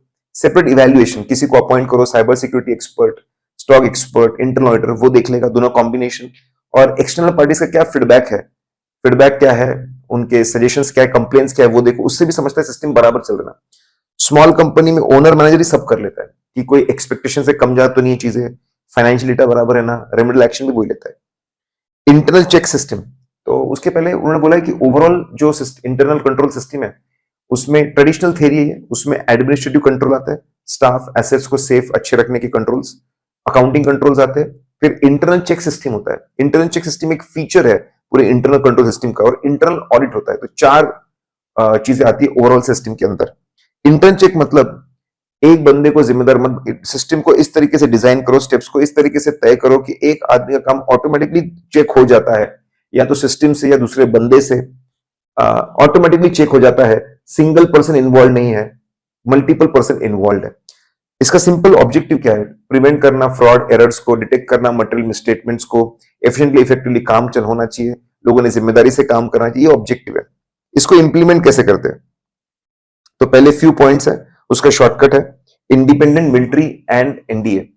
Independent accounting control, accounting team को बोलिए रेगुलरली जाकर देखेंगे ऑपरेशंस को, स्टॉक काउंट करेंगे, बराबर है ना, मतलब अकाउंट्स टीम गोडाउन्स चेक कर ले रही है, इट इज इंटरनल चेक। फिर आपके मैकेनिकल डिवाइसेस लगाइए, वो ह्यूमन बीइंग से काम चेक कर ले रहे हैं, दैट इज इंटरनल चेक। फिर एन फॉर सिंगल पर्सन को, मतलब कि मल्टीपल लोगों को ट्रांजैक्शन में इन्वॉल्व करिए, अपने आप एक का काम दूसरा बंदा चेक कर लेगा। Distribution of power and periodic review, लोगों को पावर दीजिए, ऑथराइजेशन दीजिए, उनको बोलिए एग्जीक्यूट करिए, उनका काम रिव्यू करिए, that is a internal check. फिर एसेट और बुक के कस्टडी अलग अलग लोगों को दीजिए, दोनों एक में का काम चेक करिए, that is also internal check. फिर और एग्जांपल है start of the year budgetary control, budgets बनाना, उसको एक्चुअल से कंपेयर करना, that is internal check. During the year job rotation करना, ताकि नया बंदा पुराने बंदे काम चेक कर ले, इंटरनल चेक। कंपल्सरी लीव पे भेजना लोगों को, ताकि जब वो छुट्टी पे जाए तो बाकी लोग उसका काम करे, ऑटोमेटिकली काम चेक कर ले। अकाउंटिंग रिकॉर्ड्स का पीरियोडिक रिव्यू करना, ईयर एंड पे स्टॉक टेकिंग करना, ये सब तरीके हैं इंटरनल चेक को इंप्लीमेंट करने के। इंटरनल ऑडिट के अंदर, internal audit is a internal audit के अंदर अप्रेस किया जाता है, चेक किया जाता है चीजों को। क्या चेक करेंगे, मैनेजमेंट तय करता है। 610 के हिसाब से 3 चीजों पर डिपेंड रहता है, गवर्नेंस में हेल्प करने का, रिस्क मैनेजमेंट सिस्टम को, दूसरा रिस्क मैनेजमेंट सिस्टम को इंप्रूव करने का, तीसरा इंटरनल कंट्रोल इवैल्यूएट करने का। फिर रिव्यू ऑफ द सिस्टम, भाई इंटरनल कंट्रोल का रिव्यू क्यों करना चाहिए, उससे कनेक्टेड चीजें कुछ हम पढ़ रहे हैं, उसका शॉर्टकट है रन्स पर match at MCC. R for review timings, generally audit program बनाने से पहले इसको रिव्यू कर लेना चाहिए, हर 3 साल में एक बार रिव्यू कर लेना चाहिए। ऑडिटर तय करता है कब करेंगे, साइज एंड कॉम्प्लेक्सिटी के हिसाब से। फिर पर्पस, रिव्यू इसलिए करते ताकि ओवरऑल इंटरनल कंट्रोल्स कितने स्ट्रांग है, वीक है, वो कितने रिलायबल है, वो समझे, भरोसा करना क्या, स्पेसिफिक वीकनेसेस समझे, कहां पे ऑडिट प्रोसेस बढ़ानी पड़ेगी, डिफिशियंसी हम मैनेजमेंट को बताए, उनको सजेशन दे, ठीक है। मेथोडोलॉजी ऑफ रिव्यू, पूछताछ करो, डॉक्यूमेंट्स देख करके, कुछ ट्रांजैक्शन ट्रेस करके देखो शुरुआत से लेकर आखिर तक। आपको रिव्यू समझ में आएंगे, हम अज्यूम करते जो जानकारी हमको मिली है वैसे सही में काम करते होंगे, हम ऐसा अज्यूम करते हैं इनिशियल रिव्यू के अंदर, तो हम ऐसे अज्यूम करके चलते। फिर बाद में टेस्ट ऑफ कंट्रोल में हमको समझ में आता है सच क्या है। मैनुअल और ऑटोमेटेड भी हो सकते हैं, they can be manual, they can be automated. Manual चाहिए सूटेबल है, लार्ज अनयूजुअल अगर ट्रांजैक्शन है तो मैनुअल कंट्रोल्स बेहतर होंगे। नई चीजें में जहां प्रिडिक्शन मुश्किल है, नए मैनुअल कंट्रोल्स ज्यादा अच्छे होंगे। चेंजिंग सर्कमस्टांसेस में अच्छे होंगे। ऑटोमेटेड कंट्रोल को मॉनिटर करना है तो मैनुअल कंट्रोल अच्छे होंगे। आप कंट्रोल एनवायरनमेंट को स्टडी करिए, कंट्रोल एनवायरनमेंट बहुत इंपॉर्टेंट चीज है, सभी कंपोनेंट्स पे उसका इंपैक्ट है। कंट्रोल डिजाइन स्टेप्स कितने अच्छे से इंप्लीमेंट करें वो भी देखिए। तो ये सब रिव्यू में आता है। रिव्यू ऑफ इंटरनल कंट्रोल में ये सारी चीजें की जाती है। फिर इंटरनल कंट्रोल को अगर आपको इवैल्यूएट करना है तो कुछ की कंपोनेंट्स को आप स्टडी करिए। अगर ये अच्छे होंगे तो कंट्रोल अच्छे होंगे। कि internal control assessment, delegation leads to rise. अगर सोच समझ के डेलीगेशन ऑफ फाइनेंशियल पावर्स है, लोगों को प्रॉपर फाइनेंशियल पावर्स दिए हैं, उनको समझ में आ रहे हैं, उसको एग्जीक्यूट कर रहे हैं, इट्स वेरी इंपॉर्टेंट। डेलीगेशन अच्छा होना चाहिए। एंटरप्राइज रिस्क मैनेजमेंट, अलग अलग रिस्क कितनी है, आइडेंटिफाइंग, असेसमेंट, स्टडिंग, एनालाइजिंग, उसके लिए कंट्रोल्स, रिस्क मैनेजमेंट अच्छा होना चाहिए। देन राइज आई इस फॉर इंफॉर्मेशन टेक्नोलॉजी का ज्यादा से ज्यादा यूज होना चाहिए। General IT control, application control अच्छे होने चाहिए। सेंसिटिव एरियाज में जॉब रोटेशन होना चाहिए। नए लोगों ने पुराने लोगों का काम चेक करते रहना चाहिए। एसओपीज होनी चाहिए, हर जगह पे स्टैंड ऑपरेटिंग प्रोसीजर होनी चाहिए सारी इंपॉर्टेंट चीजें करने के लिए। ये सब चीजें होंगी तो it's a good internal control system. Segregation of duty होनी चाहिए। तो अगर ये सारे फीचर्स मिलेंगे, जिसका डेलीगेशन लीड्स टू राइज, ये फीचर मिलेंगे तो हम बोलेंगे इंटरनल कंट्रोल्स अच्छे हैं। टेक्निक्स फॉर इवैल्यूएशन, 3 टेक्निक्स को डिस्कस किया हमने। क्वेश्चनेयर को किया है, फिर चेकलिस्ट को किया है और फिर फ्लो चार्ट को किया है। अगर हम बात करते हैं क्वेश्चनेयर तो बहुत सिंपल है। इसका शॉर्टकट है ISP, internet service provider, questions, purpose and then concludes. ISP introduction. Questionnaire list of, एक स्टैंडर्ड लिस्ट ऑफ क्वेश्चंस है, जो स्टैंडर्ड लिस्ट ऑफ क्वेश्चंस है जो किसी भी ऑर्गेनाइजेशन में जो चीजें होती है उसको लेकर एक स्टैंडर्ड क्वेश्चनेयर होता है। ठीक है, उसको चाहो तो क्लाइंट के हिसाब से उसको जनरली एडजस्ट किया जाता है। एज फॉर स्ट्रक्चर, जनरली ये क्वेश्चनेयर आपके सेक्शन वाइज होता है। परचेस का अलग, प्रोडक्शन का अलग, सेल का अलग, एचआर का अलग, और जो डिपार्टमेंट हेड्स है उनको जिम्मेदारी दी जाती है कि आप इसको समझ के इसको फिलअप करिए। लेकिन प्रैक्टिकल प्रॉब्लम्स आते हैं। प्रैक्टिकल प्रॉब्लम बहुत टाइम कंज्यूमिंग होता है, लोगों को समझ में नहीं आता है, मिसप्लेस होने के चांसेस है। इसलिए ऑडिटर ने खुद जाना चाहिए, लेके जाना चाहिए क्वेश्चनेयर, समझाना चाहिए उनको, तभी के तभी फिलअप करके वापस लेके आना भी चाहिए। क्वेश्चन की डिजाइनिंग बहुत सिंपल होती है, यस नो में आंसर होते हैं। नो मतलब वीकनेस है, कितनी बड़ी वीकनेस है बोलिए, बट वीकनेस ऐसा पता चलता है। क्वेश्चंस लॉजिकली ड्राफ्टेड होने चाहिए। पर्पस बहुत सिंपल है, ये इंटरनल कंट्रोल्स को समझने के लिए, उसका रिकॉर्ड मेंटेन करने के लिए। पहले ईयर में तो मैंडेटरी है, सब्सिक्वेंट ईयर में सिर्फ चेंजेस के ऊपर हम बात करें, थर्ड ईयर में फिर से हम पूरा भरवाते हैं। फाइनली कंक्लूजन कैन बी, अच्छा इसको हम टेलर कर सकते हैं, इसको टेलर कर सकते हैं हम लोग इंडस्ट्री के हिसाब से। सो बेसिकली अगर हम टेक्निक्स, कंट्रोल्स को समझने की टेक्निक्स में क्वेश्चनेयर है। फिर हम बात करते हैं बेसिक अजम्पशन।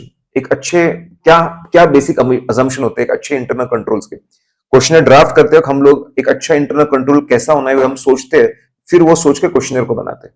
तो अच्छे इंटरनल कंट्रोल में क्या क्या आता है? Crowd bring nuisance, see for common procedure.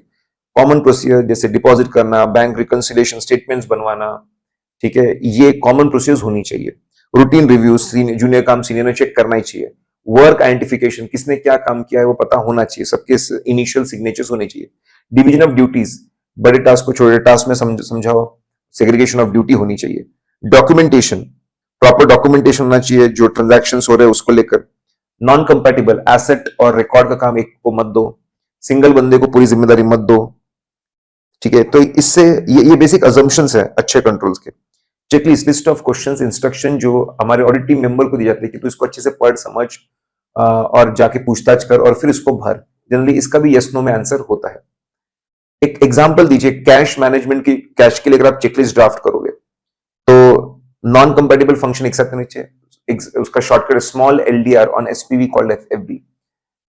Signature, जो बंदा कैशियर ने कभी सिग्नेचर चेक सेंड करने की अथॉरिटी नहीं होनी चाहिए, कैशियर को इनकमिंग मेल चेक करने की अथॉरिटी नहीं होनी चाहिए, ऑथराइजेशन ऑफ एक्सपेंस की अथॉरिटी नहीं होनी चाहिए, लेजर में पोस्टिंग की अथॉरिटी नहीं होनी चाहिए। फिर उसने रेगुलर लीव लेनी चाहिए ताकि उसका काम कोई और करे और चेक कर ले। डेली बैलेंसिंग करनी चाहिए। रिकंसिलेशन मंथली बेस पे बनानी चाहिए बैंक स्टेटमेंट से।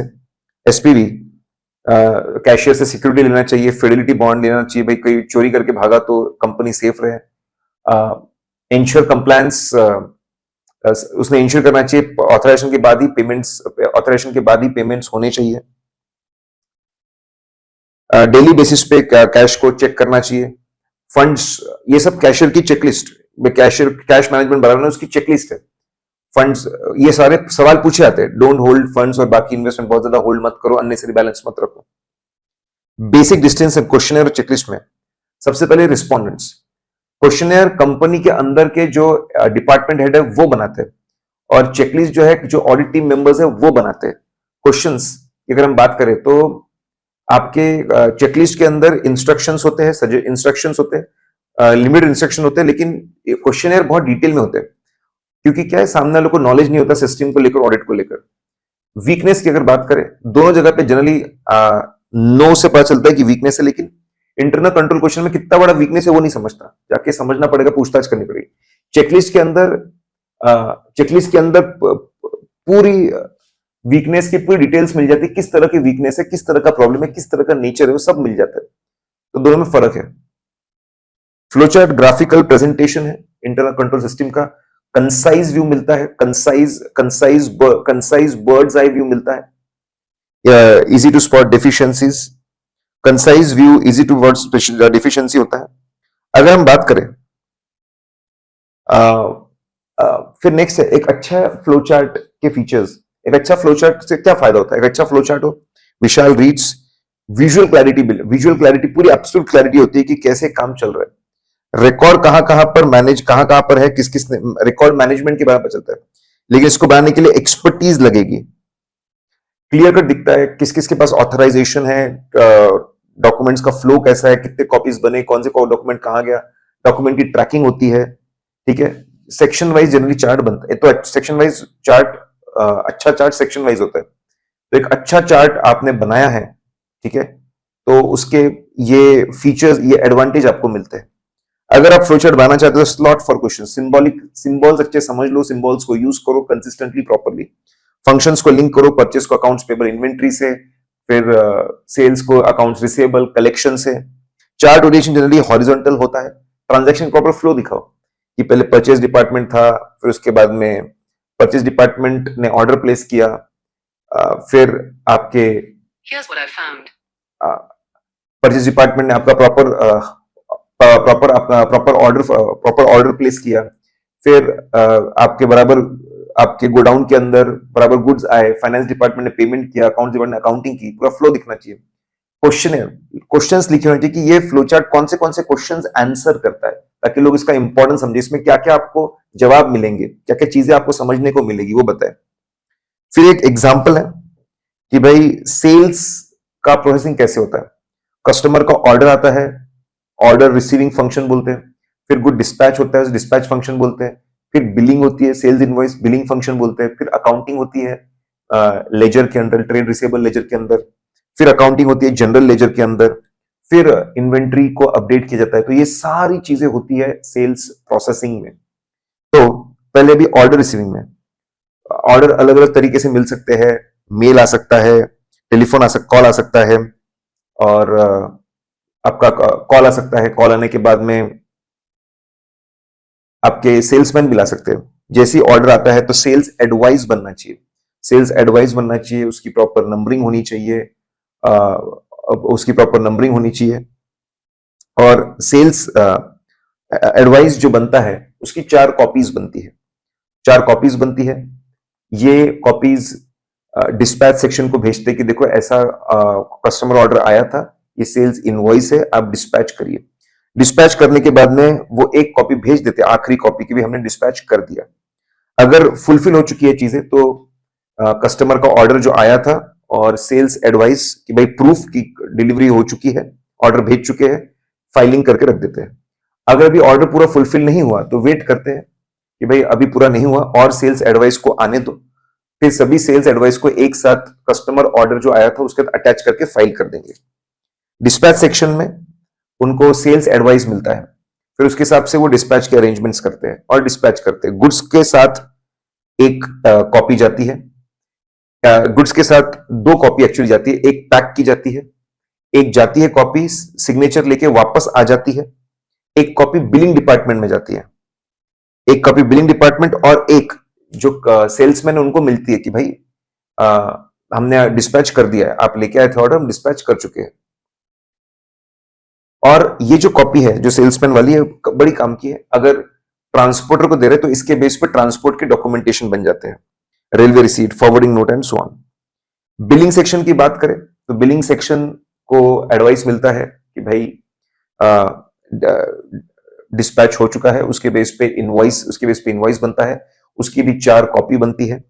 4 कॉपी बनती है, एक कॉपी कस्टमर को दी जाती है, एक ट्रेड लेजर में जाता है, एक इन्वेंट्री में जाता है, अकाउंट सेक्शन में जाता है। आपके सेल्स एडवाइस और इनवॉइस पे क्रॉस रेफरेंसिंग होती है। इनवॉइस पे सेल्स एडवाइस का नंबर होता है, सेल्स एडवाइस पे इनवॉइस का नंबर होता है। क्रेडिट नोट्स की भी 4 कॉपी बनती है। ये सब कुछ देखकर कुछ इश्यूज सामने आते हैं कि कस्टमर ऑर्डर्स आ रहे हैं, उसमें कस्टमर ऑर्डर छूट ना जाए, इसके लिए कोई कंट्रोल नहीं है। कोई कंट्रोल नहीं है, हो सकता है कोई कस्टमर ऑर्डर छूट जाए, बिजनेस लॉस हो जाए। फिर टेलीफोनिक ऑर्डर्स आते हैं, बिना पार्टी को सोचे समझे ऑर्डर एक्सेप्ट कर रहे हैं, वो भी गलत है। क्रेडिट रिस्क का इवैल्यूएशन किए बिना ऑर्डर एक्सेप्ट कर रहे हैं, वो भी गलत है। ये वीकनेस है। सेल्स एडवाइसेस बराबर बिलिंग डिपार्टमेंट तक पहुंच रहे कि नहीं पहुंच रहे, वो भी समझ में नहीं आता। आपका बिलिंग सही अमाउंट पे हो रहा है ना, उसको चेक करने के लिए कुछ नहीं है। ठीक है, तो ये सब प्रॉब्लम्स नजर आ रहे हैं इस सिस्टम के अंदर। आप फ्लोचार्ट में हमेशा ओरिजिन बताएं, ट्रांजैक्शन कहां से शुरू हो रहा है, डॉक्यूमेंट्स कहां पे बन रहे हैं, कैसे फ्लो हो रहे हैं, कहां पे रजिस्टर्स है। ठीक है, और ऑल्टरनेटिव्स कुछ है प्रोसेसिंग के, वो भी बताएं। ऐसे 265 है communication of internal control deficiency. तो एक स्पेसिफिक चीज के कम्युनिकेशन के बारे में ये बात करता है। इंटरनल कंट्रोल डेफिशिएंसी होता क्या है? जब ऑडिटर को लगता है कि कोई स्टेप जो बहुत इंपॉर्टेंट है मटेरियल मिसस्टेटमेंट को प्रिवेंट करने के लिए या फिर डिटेक्ट करेक्ट करने के लिए, वो पूरी तरीके से मिसिंग है, गायब है, या फिर प्रॉपरली डिजाइन नहीं है, या फिर डिजाइन प्रॉपर इंप्लीमेंटेड नहीं है, प्रॉपर मेंटेन नहीं है, it is not operating properly, अगर ऐसा कुछ दिखता है तो उसको बोलते हैं इंटरनल कंट्रोल डेफिशिएंसी। ऑडिटर क्या जिम्मेदारी होती है? 4 स्टेप्स की जिम्मेदारी। स्टेप नंबर 1, इंटरनल कंट्रोल समझते वक्त या फिर उसको टेस्ट करते वक्त ये देखना है कि क्या कोई भी ऐसा मैटर है जिसको हम लोग इंटरनल कंट्रोल डेफिशिएंसी बोल सकते हैं, जिसकी वजह से गलतियां प्रिवेंट नहीं हो पा रही है या फिर डिटेक्ट करके करेक्ट नहीं हो पा रही है। तो ये समझो कि क्या कोई भी मैटर, कोई भी issue, is it a internal control deficiency? अगर है तो फिर आगे ये सोचो स्टेप नंबर 2 में कि क्या ये सिग्निफिकेंट डेफिशिएंसी या फिर अदर डेफिशिएंसी है। सिग्निफिकेंट डेफिशिएंसी मतलब ऐसी डेफिशिएंसी जिसकी वजह से हाई प्रोबेबिलिटी है मटेरियल मिसस्टेटमेंट होने के, वो भी बहुत हाई मैग्नीट्यूड की गलती होने के, तो उसको हम सिग्निफिकेंट डेफिशिएंसी बोलते हैं। Step number 3, communicating to TCWG. सिर्फ और सिर्फ सिग्निफिकेंट डेफिशिएंसीज राइटिंग में टीसीडब्ल्यूजी को कम्युनिकेट करना है। Step number 4, communicating to management. Management को दोनों डेफिशिएंसी बताना है, सिग्निफिकेंट और अदर। सिग्निफिकेंट बताएंगे राइटिंग में अनलेस इट इज इनअप्रोप्रिएट, जैसे वो लोग खुद अगर इन्वॉल्व है, उनके रिश्तेदार या उनके लोग अगर इन्वॉल्व है तो शायद कम्युनिकेट नहीं करेंगे। तो सिग्निफिकेंट डेफिशिएंसी कम्युनिकेशन नहीं होता अगर कम्युनिकेशन इनअप्रोप्रिएट हो जाए तो। अदर डिफिशियंसीज भी बताते हैं, ये दोनों डिफिशियंसी। अदर डिफिशियंसी भी नहीं बताएंगे अगर ऑलरेडी किसी ने कम्युनिकेट कर दिया है तो। उस लेटर का कंटेंट क्या होना चाहिए? सबसे पहले डेफिशिएंसी की डिटेल्स बताइए, डिस्क्राइब करिए क्या डेफिशिएंसी है, ऑथराइजेशन नहीं है, सिग्नेचर नहीं है, जो भी प्रॉब्लम है डिस्क्रिप्शन मत करिए। फिर उसका पोटेंशियल इंपैक्ट क्या हो सकता है, कितने करोड़ का मटेरियल मिसस्टेटमेंट हो सकता है वो बताइए। फिर साथ में सफिशिएंट इन्फॉर्मेशन दीजिए ताकि लोग समझ सके कि भाई ये किस तरह का प्रॉब्लम है, ऐसा हम इसका पोटेंशियल इतना क्यों है, क्या इंपैक्ट हो सकता है, उसके डिटेल दीजिए, सफिशिएंट डिटेल्स। तो डेफिशिएंसी के बारे में बताइए। फिर लोगों को बताइए पर्पस कि भाई हम तो आए यहाँ पे ऑडिट करने के लिए, वेदर फाइनेंशियल स्टेटमेंट और फ्री फ्रॉम मटेरियल मिसस्टेटमेंट ये पता लगाने के लिए आए। प्रोसेस में हम लोग इंटरनल कंट्रोल सिस्टम को समझते हैं और टेस्ट करते हैं, लेकिन हमारा कोई इंटेंशन नहीं होता कि भाई हम अल्टीमेटली इसके ऊपर ओपिनियन देने वाले हैं। वो तो टेस्ट के दौरान कुछ हमको बातें पता चल गई इसलिए हमको इसको बता रहे हैं। हमारे लेटर को सर्टिफिकेशन मत समझना, इतनी ही गलतियां है ऐसा बिल्कुल भी मत समझना। ये कम्युनिकेशन मैनेजमेंट को काम आता है जब वो रिवाइज करते हैं अपने इंटरनल कंट्रोल सिस्टम को। और ऑडिटर की भी बड़ी काम की चीज है, ऑडिटर पूरी दुनिया को बोल सकता है जब मुझे ऐसा कुछ पता चला तो मैंने बता दिया, ताकि आगे जाके कोई फ्रॉड एरर होता है डेफिशिएंसी की वजह से तो ऑडिटर बोल सके भाई मैंने तो बता दिया था। मैनेजमेंट की जिम्मेदारी है, उनको पनिश करो, मुझे नहीं। कैसे हम लोग तय करेंगे deficiency is a significant deficiency की अदर डेफिशिएंसी? सबसे पहले तो इंपॉर्टेंट आपका मिसस्टेटमेंट है। अगर आपको बहुत सारे मिसस्टेटमेंट्स होते हुए दिख रहे हैं तो क्लियर कट इंडिकेशन है कि सिग्निफिकेंट डेफिशिएंसी है। लेकिन अगर नहीं भी दिख रहा है लेकिन आपको दिख रहा है लाइक्लीहुड बहुत ज्यादा है, बहुत ज्यादा चांसेस है, तो उसको भी आप सिग्निफिकेंट डेफिशिएंसी डिक्लेयर कर सकते हो। तो मिसस्टेटमेंट हो गए हो तो चांसेस बढ़ जाते, नहीं हुए लाइक्लीहुड दिख रहा है, उसको भी सिग्निफिकेंट डेफिशिएंसी डिक्लेयर कर सकते हैं। अब कुछ फैक्टर्स ध्यान में रखने होंगे। उसका शॉर्टकट है वेरी अमेजिंग फ्लॉस, फ्लॉस मतलब style. V stand for volume, अगर वॉल्यूम ऑफ एक्टिविटी ज्यादा है तो सिग्निफिकेंट, अमाउंट इन्वॉल्व जो फाइनेंशियल स्टेटमेंट में वो ज्यादा है तो सिग्निफिकेंट, फ्रीक्वेंसी ऑफ एक्सेप्शंस मतलब गलतियां, अगर आपको बहुत सारी गलतियां मिल सकती है सिग्निफिकेंट डिफिशियंसी। फिर लाइकलीहुड, क्या चांसेस है गलती होने के, व्हाट इज द चांसेस गलती हो, अगेन सिग्निफिकेंट। क्या और भी डिफिशियंसीज है क्या उसी पॉइंट पे उसी एरिया की, और भी है, सिग्निफिकेंट बन सकता है। ससेप्टेबिलिटी टू लॉस, वो एसेट या लाइबिलिटी कितना रिस्की है, उसमें कितने गड़बड़ होने के चांसेस है, अगर बहुत गड़बड़ होने के चांसेस है भाई उसके सिस्टम में वीकनेस है, सिग्निफिकेंट डिफिशियंसी। सब्जेक्टिविटी और कॉम्प्लेक्सिटी इन्वॉल्व है क्या, again it will be significant deficiency. ये सब फैक्टर्स है कि ये चीज देखने को मिले तो डिफिशियंसी सिग्निफिकेंट डिफिशियंसी हो जाती है। इसके अलावा पब्लिक फोरम, ऐसे सिस्टम जो पीरियड एंड में जर्नल एंट्रीज पास होती है, एडजस्टमेंट होती है, उसमें डिफिशियंसी है। फ्रॉड प्रिवेंशन डिटेक्शन में डिफिशियंसी है, पब्लिक फोरम।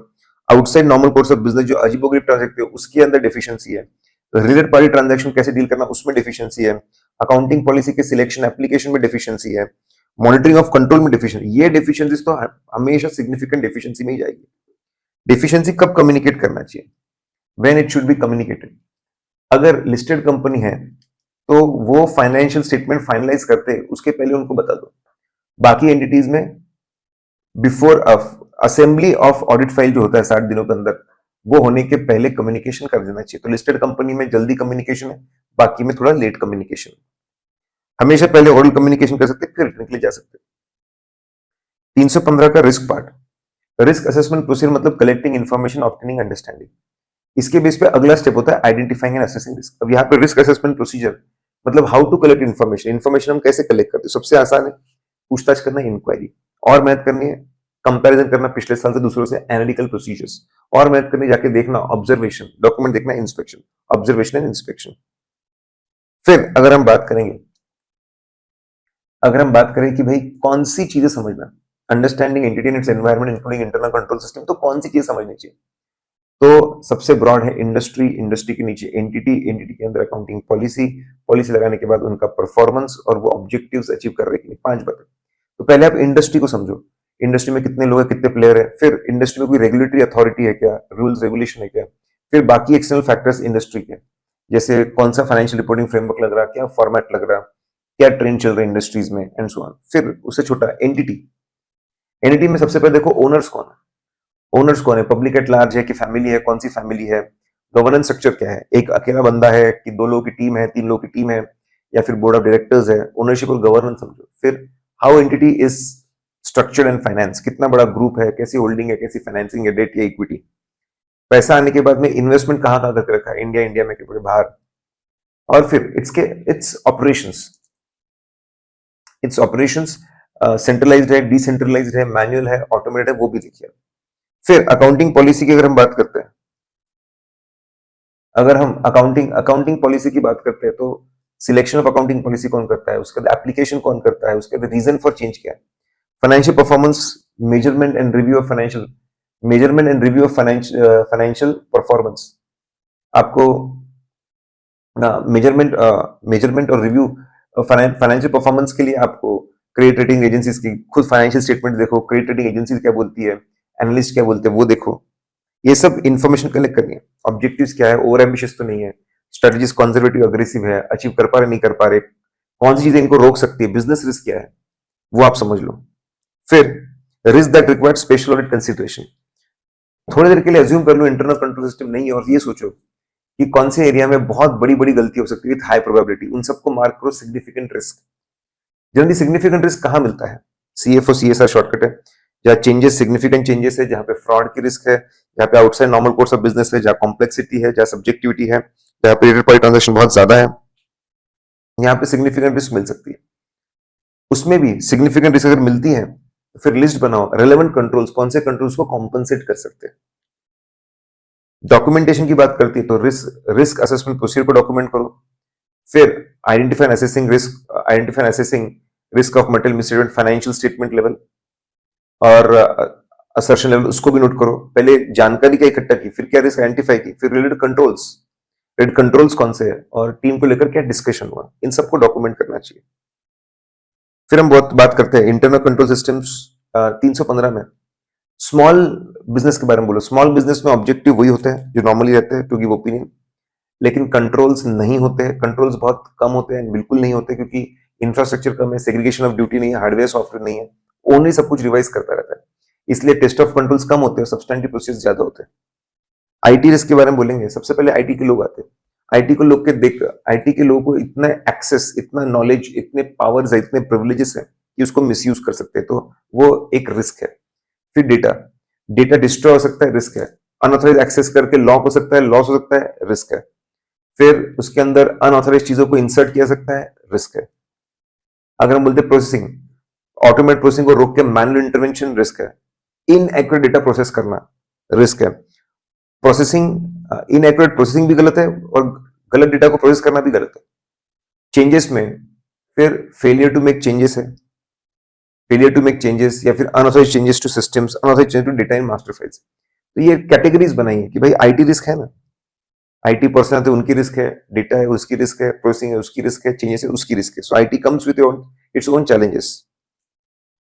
फिर मटेरियलिटी, मटेरियलिटी कंप्यूट करने का बहुत सिंपल बेंचमार्क है, बेंचमार्किंग प्रोसेस है। एक बेंचमार्क चुनो जो आप इंपॉर्टेंट है बहुत एंटिटी के लिए, इनटू परसेंटेज मल्टीप्लाई करेंगे तो आपको मटेरियलिटी लेवल मिल जाएगा। 3 स्टेप्स होते हैं। Step number one benchmark, benchmark या बेस है, बेस है वो आप बेंचमार्क या बेस है वो आप डिसाइड करो। उसका शॉर्टकट है items in oven, I for items of financial statement. जो लोगों का, जो यूजर्स है फाइनेंशियल स्टेटमेंट, उनका किस चीज पे बहुत फोकस, कौन से आइटम्स पे बहुत ज्यादा फोकस है। बिजनेस वाले लोग प्रॉफिट में, गवर्नमेंट वाले लोग टर्नओवर में, एनजीओ वाले लोग नेट एसेट्स में फोकस हो सकता है। फिर ओनरशिप स्ट्रक्चर, फाइनेंस स्ट्रक्चर, जितने अलग अलग भाई लिस्टेड है कि लिस्टेड है या फिर कुछ ही फैमिली के पास है, डिसीजन लेने का स्ट्रक्चर कैसा है वो समझो। वो भी आपने समझना है कि भाई, क्योंकि उनका जो प्रेफरेंस है, वो जिस चीज को पसंद करते हैं, फिर वो बेस में बेंचमार्क में आ जाएगा। फिर जो भी हो ज्यादा वोलेटाइल नहीं होना चाहिए, it should not be very volatile. फिर एलिमेंट ऑफ फाइनेंशियल स्टेटमेंट, जो अपने फाइनेंशियल स्टेटमेंट के एलिमेंट है उसमें से एक आधा होना चाहिए। और नेचर ऑफ एंटिटी में इकोनॉमिक एनवायरनमेंट, उसके नीचे इंडस्ट्री, उसके नीचे लाइफ से, इन सब पे भी डिपेंड करता है आपका बेंचमार्क क्या होना चाहिए। हमने डिस्कस किया था क्लास में सारी बातें। फिर बहुत ही फेमस बेंचमार्क है profit before tax from continuing operations, ये बहुत ही फेमस। नाउ नॉर्मलाइजेशन की अगर हम बात करते हैं, अब बेंचमार्क तय होने के बाद हमको डेटा चाहिए। डेटा बहुत सी बार पिछले सालों से आता है, पिछले सालों से आता है। ओपनिंग आपके बजट्स बनते हैं, वहां से वहां पे फोरकास्ट भी बन सकते हैं। तो डेटा जो आपका है, अभी तो करंट ईयर फाइनलाइज होने का है, फिगर्स आने के हैं, इसलिए जो पिछले साल का data, budget data, forecast data, वो आपका बेस बनता है, उसको एडजस्ट करना पड़ता है। इकोनॉमिक एनवायरमेंट चेंज हो गया, इंडस्ट्री चेंज होगी, सर्कमस्टेंस चेंज हो गया, अगर वो कंसिडर नहीं किया होगा, फिर तो ये एडजस्टमेंट्स करने पड़ेंगे, नॉर्मलाइजेशन करना पड़ेगा, एक्सेप्शन आइटम्स को निकालना पड़ेगा, time period can be less. यहां पे नॉर्मलाइजेशन में टाइम का भी इफेक्ट देना पड़ेगा, भाई 9 महीने का डेटा है तो उसको 12 महीने लाना पड़ेगा, एंड सो ऑन। फिर स्टेप नंबर 3 परसेंटेज, आपको प्रोफेशनल जजमेंट लगाना पड़ेगा, और एरिया कितना, क्लाइंट कितना सेंसिटिव है उसके हिसाब से आपको, कितना सेंसिटिव है उसके हिसाब से आपको परसेंटेज तय करना पड़ेगा। इसमें इनवर्स रिलेशनशिप है, जितना बेस बड़ा होगा परसेंटेज कम होते जाएगा, ठीक है। तो रेवेन्यू फ्रॉम ऑपरेशंस का 5% है, लेकिन टोटल रेवेन्यू, टोटल सेल्स जो उसका 1%। जैसे ही बेस बढ़ जाता है परसेंटेज कम हो जाता है। मटेरियलिटी 2 लेवल पे निकालते हैं, पहले फाइनेंशियल स्टेटमेंट लेवल पे मटेरियलिटी निकालते हैं। जो फाइनेंशियल स्टेटमेंट लेवल पे रहता है वही टीबीडी लेवल भी होता है, लेकिन अगर जरूरत पड़ी, ठीक है, अगर अगर जरूरत पड़ी तो स्पेसिफिक, पहले तो मैंने बोला कि जो आपका financial statement level material level निकलता है वही पूरे सबको भी वही मटेरियल लेवल को हम अप्लाई करते हैं, अलग से कुछ कंप्यूट नहीं करते अगर जरूरत पड़ी, ठीक है। तो फिर कुछ एरियाज जो बहुत सेंसिटिव है, रिस्की है, वहां की मटेरियल लेवल लो कर सकते हैं, we can reduce, we can उसको लो कर सकते हैं। एग्जाम्पल जहां पे ओवरऑल मटेरियलिटी जो है वो एक चल रही है और एरिया वाइज अलग चल रही है। जैसे लॉ में, अगर लॉ रेगुलेशन एफआरएफ में ऐसा बोला कि भाई आपको मैनेजरियल रेम्युनरेशन बताना, rated party remuneration, rated party के ट्रांजैक्शन बताना है, तो ऑटोमेटिकली, ठीक है, ऑटोमेटिकली एरिया बहुत सेंसिटिव हो जाएगा, सब कुछ देख रहे हो, उसकी मटेरियल लेवल लो करनी पड़ेगी।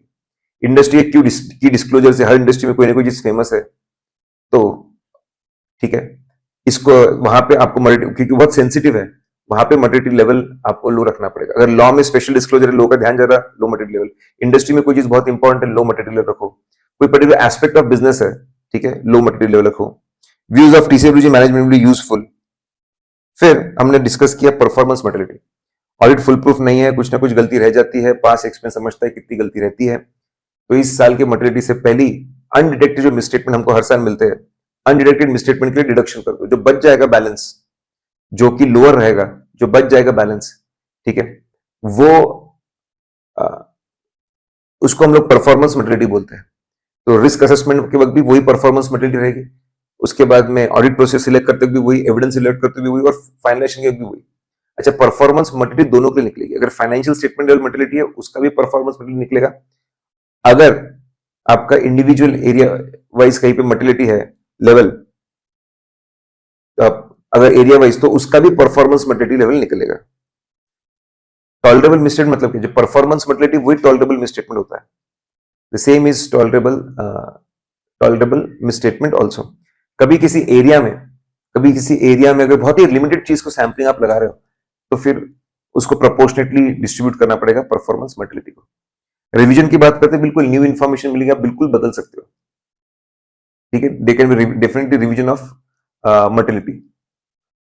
अगर रिवीजन अपवर्ड भी हो सकता है, डाउनवर्ड भी हो सकता है। डाउनवर्ड मतलब और केयरफुल चलना पड़ेगा। तो अगर परफॉर्मेंस अगर लोअर लेवल मटेरियलिटी, यहां पे वन सेकेंड, अगर रिवीजन डेफिनेटली न्यू इन्फॉर्मेशन अगर मिलती है तो हम रिवीजन करते हैं। अब कम भी हो सकता है, बढ़ भी सकता है। अगर आप कम कर रहे हैं मटेरियल लेवल, तो आपको परफॉर्मेंस मटेरियलिटी और एनटीई ऑफ ऑडिट प्रोसीजर को रिवाइज करना चाहिए और मेहनत करनी चाहिए, ठीक है। फिर एग्जांपल दीजिए, बिजनेस में कोई बहुत बिजनेस आप खरीद रहे बेच रहे हो, तो रिवाइज करना पड़े। Understanding of further audit procedures, ठीक है।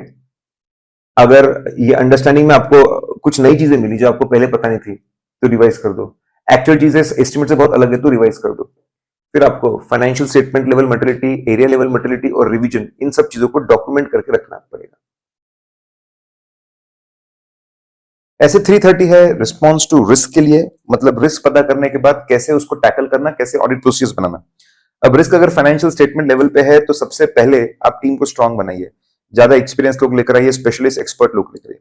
फिर ऑडिट प्रोसीजर्स को ओवरऑल स्ट्रांग बनाइए, प्रोफेशनल स्केप्टिज्म को इंप्रूव करिए, सरप्राइज एलिमेंट, अनप्रेडिक्टेबिलिटी को इंक्लूड करिए। ऑडिट प्रोसीजर में ऐसे चेंजेस लाइए जिससे उसके एविडेंस की क्वालिटी और इंप्रूव हो। और आखिरी में सुपरविजन को बढ़ा दीजिए। अगर आप टीम को स्ट्रांग करेंगे, ऑडिट प्रोसीजर को स्ट्रांग करेंगे, सुपरविजन बढ़ा देंगे, तो ऑटोमेटिकली फाइनेंशियल स्टेटमेंट लेवल की जो रिस्क है, कहीं पर भी गलती हो सकती है, उसको हम अच्छे से चेक करके गलतियों को पता लगा पाएंगे।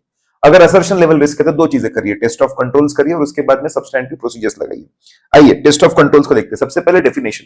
टेस्ट ऑफ कंट्रोल का ऑब्जेक्टिव होता है दो चीजों को चेक करना, क्या कंट्रोल्स बराबर डिजाइन किए गए, मतलब स्टेप्स प्रोसीजर्स को बराबर बनाया गया है क्या, और दूसरा is it operating effectively throughout the year, साल भर वो चल रहे थे क्या, स्टेप्स को बराबर इंप्लीमेंट किया गया क्या हम सारे कंट्रोल्स चेक करते हैं? बिल्कुल नहीं, हम सारे कंट्रोल चेक नहीं करते, हम लोग सिर्फ रेलेवेंट कंट्रोल चेक करते हैं। रेलेवेंट कंट्रोल मतलब क्या? रिस्क ऑफ मटेरियल मिसस्टेटमेंट निकालते वक्त हम लोगों ने कुछ कंट्रोल्स को मार्क किया था एज रेलेवेंट कंट्रोल, जो ऐसा लग रहा था कि प्राइमा फेसी रिस्क को कॉम्पनसेट कर रहे हैं, तो वो हमारे रेलेवेंट कंट्रोल्स है, उसको हम लोग टेक करते। मतलब वंस अगेन, आरएमएम निकालते वक्त हम लोगों ने कुछ कंट्रोल्स को देखा था कि अच्छे कंट्रोल्स है, प्राइमा फेसी अच्छा काम कर रहे हैं, तो वो कंट्रोल जो हमने मार्क किए थे, लिख के रखे थे, वो रेलेवेंट कंट्रोल है, उनको टेस्ट करते। दूसरा, हाईली ऑटोमेटेड एरियाज जो होते हैं, बहुत हाई लेवल का ऑटोमेशन है, जहां पे सिस्टम में सब काम करते हैं, वहां पे टेस्ट ऑफ कंट्रोल्स करना मैंडेटरी है। सिर्फ सब्सटैंटिव प्रोसीजर लगाकर आपको कभी भी सफिशिएंट एविडेंस नहीं मिल पाएगा, क्योंकि लाखों करोड़ों ट्रांजैक्शन है। तो दो तरह के कंट्रोल्स रेलेवेंट होते हैं, आरएमएम निकालते वक्त जिनको मार्क किया गया, और हाईली ऑटोमेटेड एरियाज, उसका टेक्निकल नाम है एरियाज जहां पे substantive procedure alone can not provide sufficient appropriate evidence. अब नेचर ऑफ टेस्टिंग, इसमें दो चीजें हैं, कैसे चेक करना और क्या चेक करना। कैसे चेक करना? इंक्वायरी करिए, लेकिन सिर्फ इंक्वायरी से काम नहीं चलेगा, इंक्वायरी को यूज करना पड़ेगा किसी कॉम्बिनेशन के साथ। इंक्वायरी प्लस इंस्पेक्शन या रीपरफॉर्मेंस सबसे इफेक्टिव तरीका है, inquiry plus observation less effective तरीका है। इसमें क्या चेक करना पड़ेगा? Control by whom and by what means, manual है, ऑटोमेटेड, और कैसे लगा रहा है, स्टैम्प करके, साइन करके, लिख कर, मैच करके, कैसे लगा रहा है। कंसिस्टेंटली हर ट्रांजैक्शन को लगाया जा रहा है कि is it applied consistently to each and every transaction, फिर is it operating effectively throughout the year, and finally ये कंट्रोल अगर डिपेंडेंट है किसी इनडायरेक्ट कंट्रोल पे, एनडी लेवल पे कंट्रोल पे, तो वो भी बराबर काम कर रहा है। तो नेचर ऑफ चेकिंग में कैसे चेक करेंगे और क्या चेक करेंगे? टाइमिंग, या तो आप इसको पर्टिकुलर पॉइंट ऑफ टाइम साल में कहीं पे एक बार दो बार आप चेक करिए, या फिर साल भर के लिए आपको इसको चेक करना है। डिपेंड करता है नेचर कैसा है। अगर सिर्फ साल के एंड में लगा रहे हैं तो चेकिंग भी सिर्फ साल के एंड में होगी। सिर्फ अगर साल के एंड में लगा रहे हैं तो चेकिंग भी साल के एंड में होगी। अगर साल भर कंट्रोल को लगाया जाता है तो चेकिंग भी साल भर होगी। फिर नेचर टाइमिंग एक्सटेंड, एक्सटेंड की अगर हम लोग बात करते हैं, extend of test of control, extend मतलब कितनी सारी प्रोसीजर्स लगाना और कितना बड़ा सैंपल साइज रखना। अगर आपकी ऑडिट स्ट्रेटेजी है कि आप कंट्रोल्स के ऊपर ज्यादा रिलाई करना चाहते हैं, अगर आपकी ऑडिट स्ट्रेटेजी है कि आप कंट्रोल्स पे ज्यादा रिलाई करना चाहते हो, तो फिर ज्यादा रिलाई करना चाहते हो तो यू शुड गो आपने टेस्ट ऑफ कंट्रोल्स का एक्सटेंड बढ़ाना पड़ चाहिए, ज्यादा एविडेंस इकट्ठा करना चाहिए। डिपेंड करता है राइट लेफ्ट कुछ फैक्टर्स पे। अगर आपको रेलेवेंट और रिलायबल एविडेंस नहीं मिल रहा तो आपने ज्यादा से ज्यादा ऑडिट प्रोसीजर इकट्ठा करके, आप ज्यादा से ज्यादा ऑडिट प्रोसीजर्स को लगा करके अपने एविडेंस को इकट्ठा करना चाहिए। लेंथ ऑफ टाइम पीरियड, जितना लेंथ ऑफ टाइम पीरियड ज्यादा होगा, ज्यादा एविडेंस इकट्ठा करना पड़ेगा। Expected rate of deviation, expected rate of deviation जितना ज्यादा होगा, कंट्रोल फेल होने के चांसेस है। ज्यादा से ज्यादा चेकिंग करके फिर उस पर भरोसा करो। फ्रीक्वेंसी, जो कंट्रोल को अब ज्यादा बार लगाते हैं उसकी चेकिंग भी ज्यादा बार करनी पड़ेगी। फिर टेस्ट ऑफ अदर कंट्रोल्स, बाकी कंट्रोल्स फेल हो रहे हैं, पूरी जिम्मेदारी इसी कंट्रोल पे, तो इसका एक्सटेंड फिर बढ़ाना पड़ेगा। तो ये कुछ फैक्टर्स है जो आपको देखने पड़ेंगे। फिर क्या हम पिछले साल का एविडेंस यूज कर सकते हैं? बिल्कुल, हम पिछले साल का एविडेंस टेस्ट ऑफ कंट्रोल में यूज कर सकते हैं। We can definitely do that. हर ऑडिट में हमको देखना पड़ता है पिछले साल का एविडेंस यूज करना क्या, फिर यूज करना तो कितने सालों के लिए यूज करना, 1 साल 2 साल 3 साल, कब उसको फिर वापस रीटेस्ट करेंगे, तो उसके लिए कुछ फैक्टर्स आपको देखने पड़ेंगे। पीएम और सीएम है, चीफ गेस्ट, उनको पूछो। पी फॉर पर्सनल चेंज, अगर एम्प्लॉइज बदल गए कंट्रोल लगाने वाले तो चेकिंग करना ज्यादा बेहतर रहेगा। अगर प्रीवियस ईयर इतना इफेक्टिव नहीं था, इतने इफेक्टिव नहीं थे, तो चेकिंग करना ज्यादा बेहतर रहेगा। अगर manual control as compare to automated, तो चेकिंग इस साल करना ज्यादा बेहतर रहेगा। अदर कंपोनेंट्स जैसे control environment, monitoring, risk assessment, अगर ये वीक है तो फिर चेकिंग करना ज्यादा बेहतर रहेगा। M for material misstatement, risk of material misstatement अगर ज्यादा है और आप कंट्रोल पे ज्यादा रिलाई करना चाहते हैं तो फिर से चेक करना ज्यादा बेहतर रहेगा। चेंज इन सर्कमस्टेंस बहुत बदल गए लेकिन कंट्रोल्स बदले नहीं, हमको डर लग रहा है कि आउटडेटेड तो नहीं होगा कंट्रोल, फिर से चेक कर लो। जनरल आईटी कंट्रोल्स वीक है तो यार फिर से चेक कर लो। अगर ये फैक्टर्स आपके निगेटिव होते हैं तो फिर से चेक कर लो। ये फैक्टर्स आपके क्यूमुलेटिवली सब मिलाकर लगाकर अंदाजा बनाना पड़ेगा। पॉजिटिव है तो फिर चेक मत करो। सपोज आपका यह है कि चेक मत करो, फिर से आपको चेक नहीं करना चाहिए, फिर से आपने चेक नहीं करना चाहिए, आपने पिछले साल के एविडेंस पे यूज करना चाहिए। तो फिर एक चीज देख लो कि पिछले साल के जो फाइल्स है, डॉक्यूमेंट्स है, वो रिलेवेंट है क्या, वो रेलेवेंट है क्या। तो रेलेवेंट है कैसे समझेगा, आपको ये देखना पड़ेगा सिग्निफिकेंट चेंजेस हुए हैं क्या। अगर सिग्निफिकेंट चेंजेस नहीं हुए हैं तो वो रेलेवेंट है, सिग्निफिकेंट चेंजेस हुए तो पिछले साल का एविडेंस रेलेवेंट नहीं है। सपोज आपको एक इंक्वायरी, इंस्पेक्शन, ऑब्जर्वेशन से समझना पड़ेगा।